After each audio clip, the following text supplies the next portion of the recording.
Hello and welcome to Brexit Watch. I'm your host, Jonathan Saxby. Today we are delighted to welcome the hotelier, Sir Rocco Forte. Sir Rocco is the chairman of Rocco Forte Hotels and a noted supporter of Brexit. Sir Rocco Forte, welcome to Brexit Watch. Very nice to be with you. Now, Rocco, I'd like to jump straight into the questions if I may. Obviously, all of us have been so impacted by this coronavirus crisis and subsequent lockdown. What has been your assessment so far of how the government has handled this crisis compared to other Western nations? Well, I mean, there's sort of the various aspects of this, but I mean, in conjunction with all Western nations, it hasn't taken into account the economic impact that its policies are following. I think that initially, no one quite understood what this virus was about. Most governments suddenly got frightened by it and the potential level of deaths arising out of it. And then it wasn't helped by the Imperial College advice, where a computer program based on false assumptions predicted 500,000 deaths. I think there's also the situation in Italy where the hospitals in the north of Italy were overwhelmed, and that created some cause for concern here as well. So the economy was shut down. I think the government is blamed for all sorts of things in relation to what's happened in the hospitals and so on. But the reality is that the blame is with Public Health England, and there's a chief executive of the NHS. Who's ever heard of him? Has he ever spoken during this crisis or had anything to say? The organization of the NHS is a complete disaster. And people on the front line are terrific, they're heroes, a bit like the British troops in the First World War. They're suffering because their leaders haven't protected them in the right way. And the government is blamed for this, and I think to some degree unfairly. I think they've struggled to put that right, and it's taken some time. But the other aspect is that now that we see the reality of what COVID-19 is and the statistics and the various studies that have been done, and some of them come out very recently, show that if you catch COVID-19, you have a 0.25% chance of dying. And which is very small. And it's one element of the population that's at risk. It's old people who have underlying health problems. I'm in my 70s. I had the virus and I've survived it. Oh, really? Okay. And the average age of people who've died is over 80. The average lifespan in this country is 81. And so we could have protected that element of society without closing the country down. We failed to protect them, and we closed the country down, and with an economic disaster which is ensuing as a result. So that's where I would criticize the government more than anything else. And they're continuing to persist with the same idea that this is a bubonic plague all over again, and that we've got to continue on the same line. They've terrified the population into sort of submission, and many people are still very afraid of the virus, afraid to go out. Anybody who behaves normally is immediately assaulted and verbally assaulted for not keeping to the rules and so on. And in a country, in a democratic country, we've had people spying on each other and reporting neighbors to the police because they've gone out twice a day instead of once in a day. That's something you would expect out of totalitarian regimes, not here in this country. So we've got to a stage where it's quite clear that people under 50 have virtually no chance of dying if they're in good health. School children very few children have died in this epidemic, and yet they're being prevented from going to school as a result. This 2-meter social distancing rules imposed makes it very difficult for business to operate, even as lockdown is lifted. And it makes it impossible for schools to have their full complement of children. I'm involved with running a number of schools, and effectively we're at 40% capacity with this social distancing rule. We've opened our schools, but of course the unions are preventing most schools from opening in the country, which is a disgrace, and it's completely unnecessary. And we'll feel the effects of this for some years to come as a result. Certainly the children who are involved will feel the effects of it. And with going back to industry, a company like mine, which is in tourism, it's been the worst affected sector. Effectively, we'll have 4 months with no income whatsoever, and obviously a number of outgoings which you can't cut. In my company, we've taken advantage of the various furlough schemes that are available across the countries in which I operate. And as a result, we've reduced our costs quite considerably.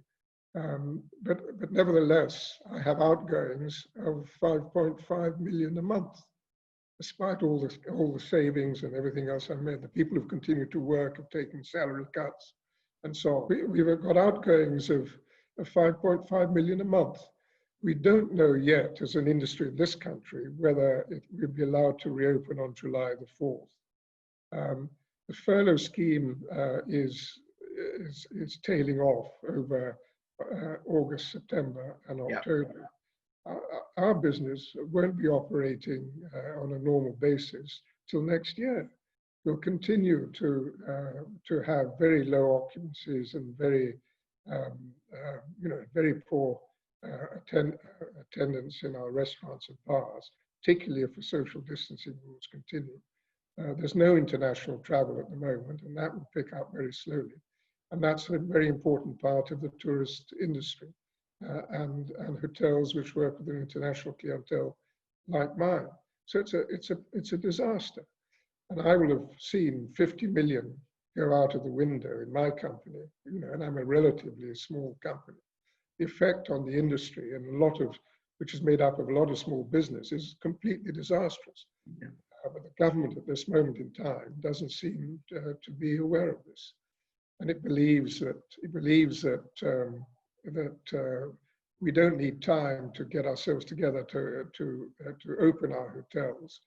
They still haven't told us whether the 4th of July is the opening date or not. It's quite extraordinary. They don't seem to understand how business works and how you have to plan ahead to get things to happen. So I'm very, very disappointed as a result. Now, Rocco, we've covered a lot of ground there, and you obviously have an enormous insight into the leisure and hospitality sector. But you've mentioned the 2-meter rule. Obviously, the furlough scheme, as you say, is winding down. We could be facing a sort of new autumn or new winter of discontent if something doesn't give soon. What do you see as some of the wider consequences of the lockdown for the economy, not just in your sector included, assuming the government is on the course it's going to remain on? Well, I mean, I think I'm not the best person to comment on the economy as a whole, but I mean, the figures are bandied about in the newspapers every day, and I mean, government borrowing is anywhere between 300 billion and 500 billion, with the long-term effect of that, and businesses are not going to get back to their full level for some time to come. So the impact is going to be disastrous. I think we've got to move to a situation where we get back to normality, and people make up their own minds as to the risks they want to take. People who are vulnerable know they're vulnerable, and therefore they take more care. The young and middle-aged who are in good health don't have to worry at all. They can get on with their lives in a normal way, and the economy can start functioning again. The longer this is delayed, the worse the effect, the long-term effect. Now, Rocco, before we move on to Brexit, just sticking one final question on the crisis. What are your thoughts, given where you are positioned, in terms of the quarantine plan and also the continuation of the 2-meter rule? Well, I mean, the quarantine plan is completely mind-boggling. There's no logic to it whatsoever. You suddenly close down the country when everybody else is opening up theirs. And if quarantine was to be imposed, it should be imposed much earlier. As other countries did. So effectively, we're saying Britain is closed to business at a time when we're contemplating Brexit, or we are going into Brexit. And the external view of Britain with Brexit is that it's closing its borders, which of course is not the idea of Brexit at all. But we're telling them that they're right. It just doesn't make sense. The scientists don't back it. There's no real reason for it. And we should get rid of it as quickly as possible. And regarding the 2-meter rule, is that something that you... The 2-meter rule, again, I mean, there's no real evidence that 2-meter rule is necessary. WHO itself has said that there's a 1% chance of catching the virus at 2 meters, a 3% chance at 1 meter, which is, 3% is hardly any chance at all. So it's completely unnecessary. It makes it very difficult for businesses to operate, particularly in the tourist industry and schools. And it's a nonsense. We should get rid of it immediately. Other countries have adopted a much less than 2 meters, some 1.5, and some 1 meter. And they seem to be functioning perfectly well without a sort of any recurrence of the disease. I mean, generally, this idea of a second wave, again, there's no science behind it. It's more scaremongering to frighten people into submission again and make them behave in a certain way. There's been no occurrence of a second wave in any country so far, and because Beijing has had a few cases of the virus suddenly appear, it's called a second wave. It's peanuts, nothing.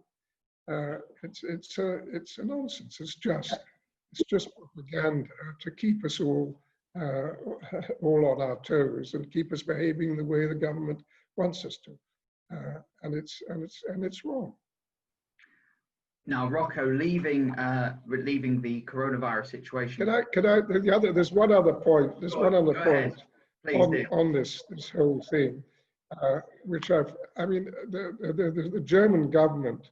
There's a study by experts within the German government on the German government's handling of the crisis, which is very critical of the government. Said it's completely overreacted.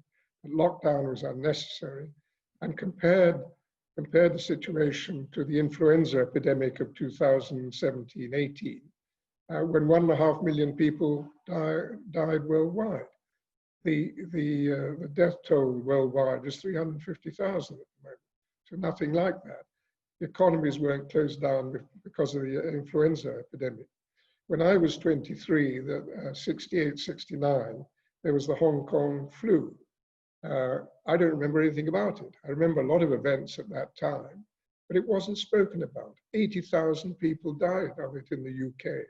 And again, well over 1 million people worldwide died. Again, the economies of the world weren't closed down. So it's completely unnecessary in this case. Now, Rocco, in terms of, and we obviously know you as a noted supporter of Brexit. Yes. What has been, at the moment, obviously the UK and the EU are in this transition negotiation period. This is due to end this year. This month will be the moment when a decision has to be made about extending the transition. By the time this goes out, that point may be academic, of course. And the government has been adamant throughout that they will not extend the transition period. During this time, the UK is still in the single market and the customs union, no longer has MEPs, but it is playing into the bloc. It's sort of taxation without representation, albeit for a short period of time. Both sides have, it seems to have been a lot of disagreements we hear about in the press. What has been your assessment looking in on how the transition negotiations have gone between the EU and UK? Well, I mean, I'm afraid I don't have any inside information. I see what I'm reading in the press.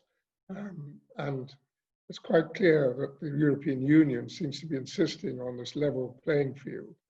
And when the whole point of Brexit was that we were free to do what we wanted with our economy, with our taxation, and all our laws, and that we weren't under the jurisdiction of the European Central Court. The European Union doesn't seem to accept this. So it looks as though we're moving towards WTO Brexit, which I've always actually wanted, because it's the only way we'll totally free ourselves of the European Union and be able to get on with our lives as we want to. And Rocco, just to interject there, what is why is a WTO Brexit not something to be feared, as many suggest it would be? Well, there's this you see a lot of criticism from the Remain side, saying you won't replace trade with the European Union, with the Commonwealth, or with America, and so on. But we're not going to lose all our trade. There seems to be this assumption that because we exit on the WTO rules, all our trade with Europe is going to stop. It isn't. It may reduce as a result of tariffs being imposed by both sides, but it's not going to stop. And we don't have to replace European trade with trade anywhere else. We seem to be fairly advanced on a deal with the United States. And the United States market is as big as the European Union market. It's our biggest single trading partner already. If you go back to WTO, the two biggest exporters into the European Union are the United States and China. They have no trade deal or special privileges with the European Union. We also have the ability, when we can set our own tariffs, to lower tariffs or abolish tariffs on things that we don't manufacture ourselves in this country, and therefore reduce the price of many goods that come into this country for the consumer. Food prices will come down once we're out of the European Union, because the European Union has very high tariff barriers to food from outside of Europe to protect its own farmers. Our farmers here are up in arms about the cheap food from the United States, and there's quite a campaign to stop that. But farmers have always been subsidized in this country. Long before we entered the European Union, there were subsidies to the farming industry. And if we want a farming industry, that will have to continue. But we'll have the opportunity of becoming more mechanized. We'll have the opportunity of growing GM crops, which we're not allowed to do, which are much more productive than normal, and we don't have to use all the sprays and pesticides that we use at the moment. So there are a lot of advantages for the farming community. And why should the consumer be penalized? Why should the consumer not be able to buy cheaper food if he wants to? It's not, then no one's forced to buy anything they don't want to do. The British goods will be on the market at a certain price, they're better quality, higher quality. Many people would prefer to pay a higher price for those than buy cheaper goods from elsewhere. But it's the consumer who should decide. We shouldn't force the consumer to pay higher prices than he needs to. Rocco, you mentioned the trade deals there. You actually preempted my next question. I was going to ask you about that. The trade deals, obviously, trade negotiations, we hear are continuing with the US, with Japan. We now hear with Australia and New Zealand, and that, of course, may help with a greater realignment with the Commonwealth countries. But there are people who are listening to us talking who would say that the UK in Brexiting, leaving, as people say, leaving this 450 million strong union right on its doorstep, the UK could never economically compensate for that loss with a trade deal with the United States or a trade deal with Japan or any renewed ties with Australia, etc., or indeed, future deals with the likes of India. What do you say to those people?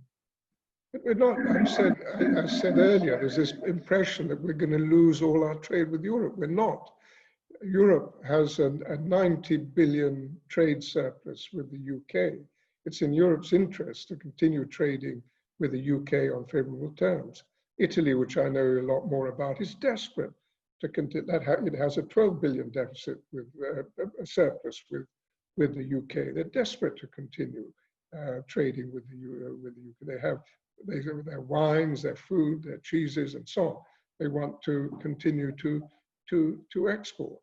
And I think there will be more pressure on the European Union to try and strike a sensible free trade deal without all the strings attached. The further along these negotiations go, we're not going to lose all our trade with Europe. We'll continue to export to Europe. The difficulty for European unions with the surplus, with the countries from the European Union with the surplus they have, is that there'll be tariffs imposed on their goods. Their goods will be more expensive in the marketplace and less likely to be bought in this country as a result, compared to cheaper goods from Australia, New Zealand, and other countries which export very good high quality food products. Rocco, you mentioned Italy there, and that leads me on to talking about the EU itself and the state of things there. The EU and the Eurozone haven't exactly covered themselves in glory during this crisis. We've had the Corona bonds debacle. We've had the German Constitutional Court ruling against European central bank bond buying. We have had borders shutting. We've had at times medical exports being banned between various EU member states. We now have a proposed 500 billion euro bailout package in the form of grants, I believe, rather than loans from France and Germany. This is something that the so-called Frugal Four, this is Austria, Denmark, the Netherlands and Sweden, have been broadly opposed to. The idea is to help the hard-hit countries in Southern Europe. We already hear that the countries of Eastern Europe, such as Poland and Hungary, are not happy about this. They feel that they would be somehow disfavored from this new arrangement. What has been your assessment of how what is your assessment, A, of how the EU and Eurozone have handled the crisis as a collective, and what do you think the state of the bloc is right now? Well, I mean, in terms of the individual countries have handled it, some better, some worse than we have, in terms of, but the European Union as a bloc has actually been absent during this crisis.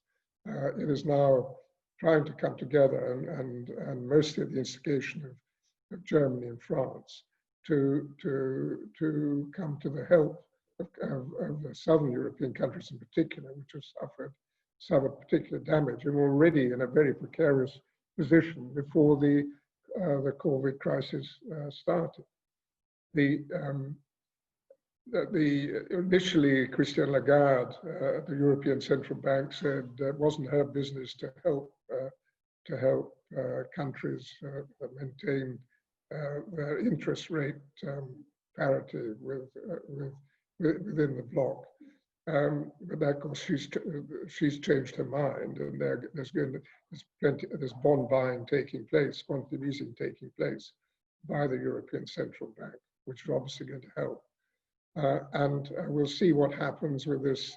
Is it 500 million or 750, 500 billion or 750 billion package has been talked about it, with grants to various European countries who've suffered particularly badly. The other issue I see it is this fiscal restraints on European countries. Italy, before the crisis, Italy's had no growth since 2000 when it joined the euro, and it's been, they really have known austerity. We talk about austerity in this country. They've known austerity since the financial crisis in 2009. And they're arguing with the European Union about increasing their budget deficit by 0.2%. Is that going to continue? Are they going to be allowed fiscal expansion? They're in exactly the same situation as we are in Britain. They need infrastructure investment, and they need to kickstart the economy, and they're going to do that by lowering taxes. Not by reducing government expenditure, and by increasing taxation, which will be the inclination, I think, of the European Union post-crisis. Okay, do you think that there is a threat of a future sovereign debt crisis in Italy or other southern European nations? I don't know. I'm not really qualified to comment on that. I mean, I think there's this thing of what percentage your debt is a percentage of GDP. I think it's relatively meaningless. It's a question of your ability to repay that debt at the end of the day that matters. Japan has run a deficit of over 200% of GDP for a long period of time, and is motoring along perfectly well. So I don't know. I don't understand enough about the composition of the Italian debt. It used to be mostly in Italian hands. Now, about half of it, I think, is held by people outside of Italy, which makes it more difficult. But that's the reality of the euro at the moment. You have weak euro for the northern countries of Germany, and a strong euro for the southern European countries, which makes it very difficult for them to compete and restart, get their economies going again. So I don't know. There must come a breaking point at some time. And whether that's each country going its own way, which creates will be chaos, I presume, or whether there's a sort of northern euro and southern euro. That would probably be the easiest way of dealing with it. The time we've got, let's talk a little bit about that. I mean, I often characterize the EU and Eurozone as a union without demos. These are disparate countries with different histories, different cultures, and it is difficult to bring these people together. And we've seen in this crisis a failure of the EU to act as a cohesive unit. I often think that the federalists in Europe will say, look, thanks to this crisis, we have seen national politicians have to answer to national electorates, and that's why we've seen self-interested member states. Wouldn't it be so much easier if we had one common European electorate and just pan-European politicians as a step? There are indications, of course, this bailout package could indeed be a stepping stone to greater federalism. There is a contradiction in having a common currency without a common government to back it up. Before we wrap up, what are your thoughts about that, and whether federalism is the route the EU and Eurozone may go, or whether disintegration is the way it may go, or indeed whether they'll just keep muddling through?